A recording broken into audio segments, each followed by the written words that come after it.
Now that spring is here, lots of people might be thinking about fixing up their cars after the winter onslaught of rust.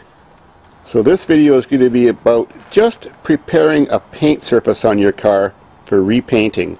I'll do another video at another time on bodywork. A really simple step that you have to do a good paint job on a car, which some people overlook, is wash the car really good by hand. Not a car wash, not a pressure washer. Get a pail of hot, soapy water. Add some good quality dishwashing soap to that water to make it soapy. And have a running garden hose with you. And wash that car and wash every square inch of it as best as you can and rinse it off really well. And don't park under a tree at all in between the time you're going to be preparing the paint surface before you're ready to paint. The next thing is try to determine if the car looks like it's been ever waxed or recently waxed. So you look for little bits of wax edge, that white stuff that forms from the dried paste that may be left. If it's never been waxed, great. If you find traces of wax, that's a painter's nightmare.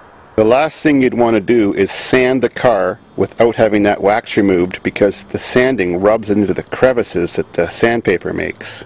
I don't have any here to show you, but you can buy solvents in cans like this called wax remover. You put them on a clean, uncolored rag and rub the vehicle in the shade very hard and see if you can get all the wax off the vehicle. The next scariest problem for prepping a car for paint is Armor All.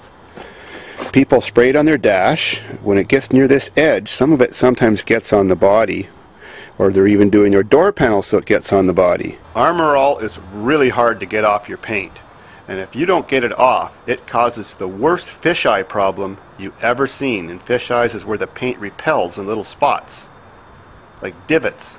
So if you notice the dash is really shiny or interior parts look like they've been polished up with Armor All, get a powerful solvent like lacquer thinner and wash all the areas around, maybe where it could have sprayed off a tire and got on the fender, or wash the areas around door crevices where some overspray might have went out and got on the body.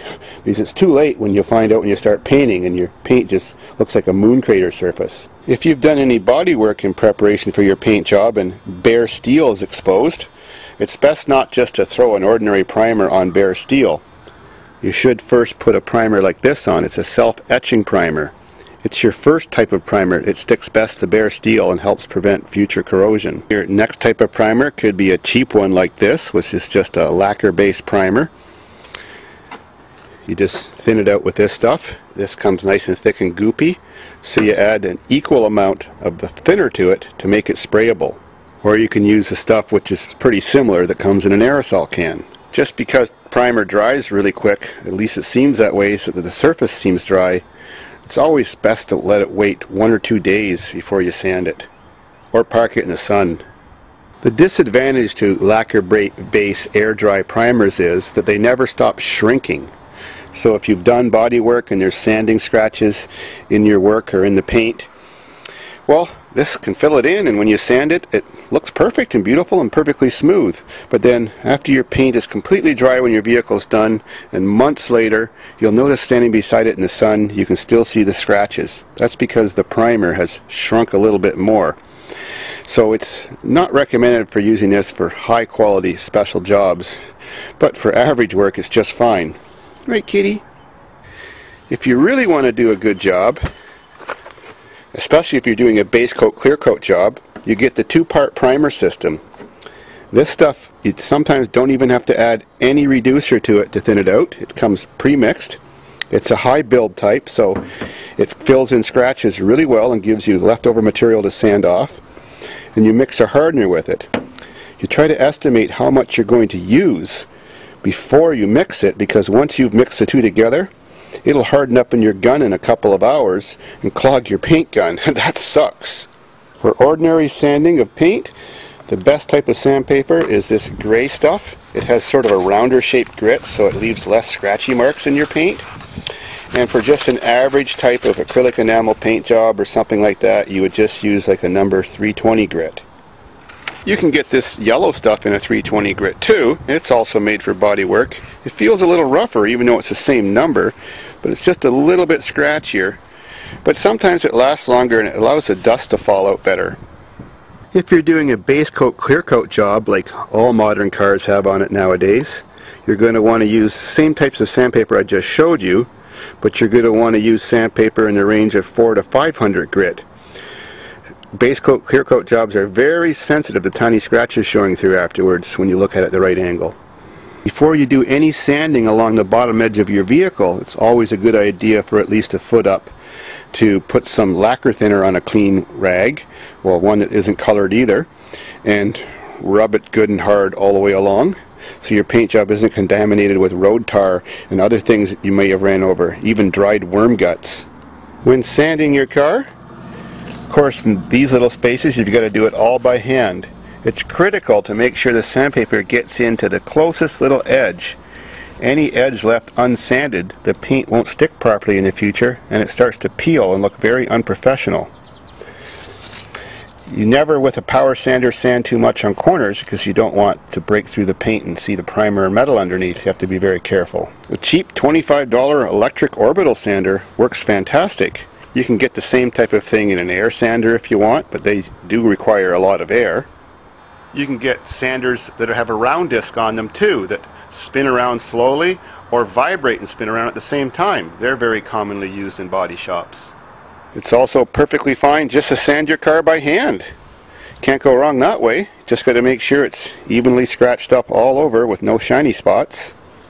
Next thing to remember whenever you're doing car body work is having clean hands. Very first thing you do when you start working on a car, sanding or any kind of body work, is wash your hands. Who knows what you've touched that could be a contaminant that would cause fish eyes in your body, or some places where paint might not want to stick.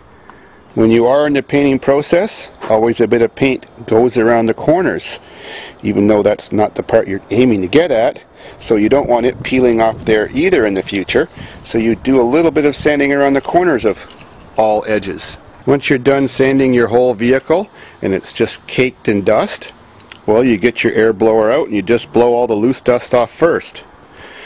Then with one hand holding the air blower, the other hand is quickly using a clean rag, rubbing at the same time that air is blowing underneath of it to work out all the sandpaper particles and dust particles that are in the little crevices of the scratches of the paint that you made with your sandpaper. Assuming that you've got all the masking tape on your car and the shiny paper and stuff that doesn't have lint on it and it's all ready to paint now, your final step is rubbing it in a mild solvent, usually called xylene or paint prep or something like that. If you don't have access to completely uncontaminated, clean, uncolored rags, you can buy things like this, called Kim towels or whatever they are. The color doesn't leach out, they don't create hardly any dust, and they're great for prepping your body by rubbing it with that xylene stuff just before you paint it. You don't rub it with that stuff, or that solvent, until the last minute. Now the last step, prepare your body for painting. That means if you don't have a good quality painter suit, you can just go to a hardware store or a building supply store and buy a cheap disposable painter suit from anywhere from $7 to $20. They've got a zipper on them and they're usually white, and they've even got a little hoodie on them to help keep your hair and dust and clothing fibers from going on your car. And the last type of clothes you want to wear is a sweater. They leave too many fuzzies that may be blowing around. Then take a hose or pails of water and wet the whole floor area down around where you're working. If you're not quite sure and you're still worried about getting fish eyes in your paint, one way to help possibly alleviate some of them is a product called Smoothie. It's like a glycerin looking product. It's a thick clear liquid. You might put like a couple drops in your cup before you go painting. It also helps the paint flow a little bit for a better shine. Now the last step before you hit that vehicle with your paint is a tack cloth. They're a cloth in a little sealed plastic package which is semi-sticky, and you lightly open up that cloth and you lightly rub it all over your body surface. Yep, you just lightly pressing it, and that's picking up the last bits of dust and whatever came on your vehicle just before you're going to paint it. It's even a good idea to go over the edges where the tape is a little bit in case there's dust there. Do that once or twice and you're ready. Next video on this topic will be about the painting process.